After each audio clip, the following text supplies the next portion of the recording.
Hi friends, welcome to New Light. Today I will upload a little bit longer movie. That's my plan. Every Saturday I want to do a little longer movie and then try to do a short tutorial every single day. And today I want to tell a bit more into depth about the light that Rembrandt used and the way that I am inspired to use it in my paintings. Also, I want to tell a bit more about every morning, Good Morning Leonardo da Vinci on Instagram, where I make a drawing, a copy of the drawings of Leonardo da Vinci. So if you think that sounds interesting, then I think you should definitely check out this video. So what I discovered with studying Rembrandt and his light is that it's almost a mathematical equation that he uses for the whole spectrum of light. Often what he does is you see one specific point where the light is the brightest, but then very near to that same light source or light cast, I must say, there is at the same time the very darkest point in the painting.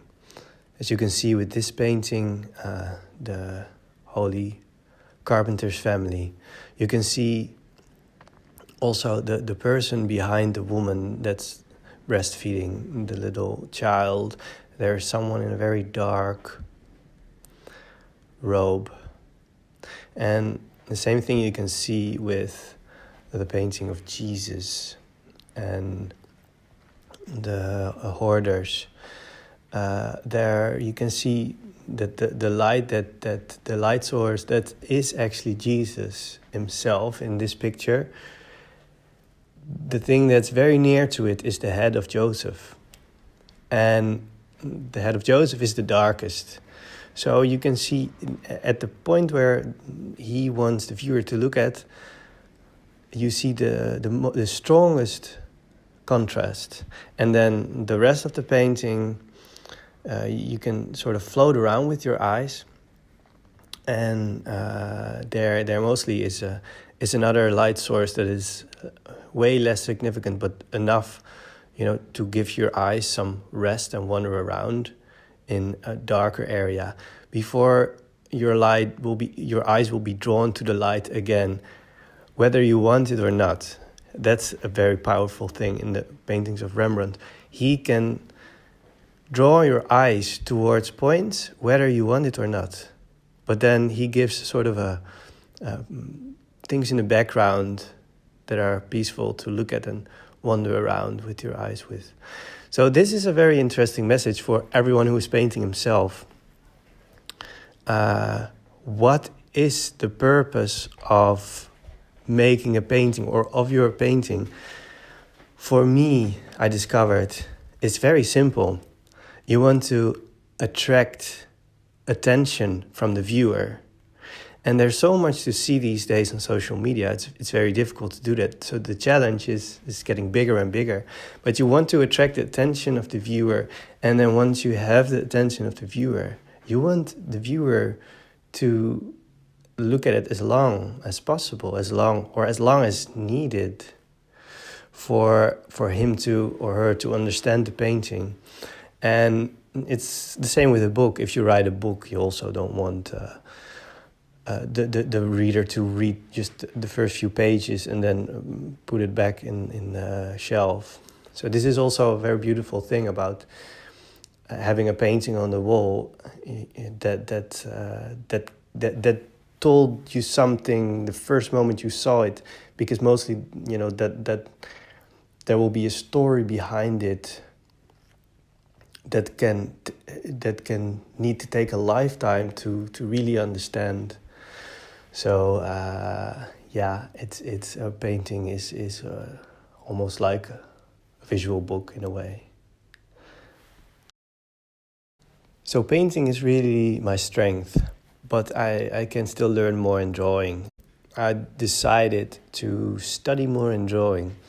So, and the best teacher to begin with to me is Leonardo da Vinci. The reason why Leonardo da Vinci is for me very important is he he started to do something different than drawers and painters had done before him, and that was painting just ordinary people in the streets, and painting also very weird looking people, strange people, drawing everything, and most of the painters and drawers in the Renaissance, they did things that had been done before also, mostly gods and Greek mythologies. But also his way of drawing is just very beautiful, and he did so much. So I cannot wait to do all the anatomical drawings. So I'm probably gonna do this for the next 1 or 2 years. And you can follow me on Instagram, Daniel Douglas Art, where I post one drawing and some tips every single day in the morning. So yeah, definitely check that out. I want to share my knowledge and share my thinking about art with all of you guys. You know, because I think there's so much to say about art, and there are so many things that so many beautiful secrets and ideas that I discovered that I really want to share. Okay, I hope you enjoyed this video. Let me know what you think of it. Also, the things that you don't like, maybe the music that does or does not annoy you. Let me know what you like and what you dislike, so I can keep on improving my content. Have a great weekend, my friends. Goodbye.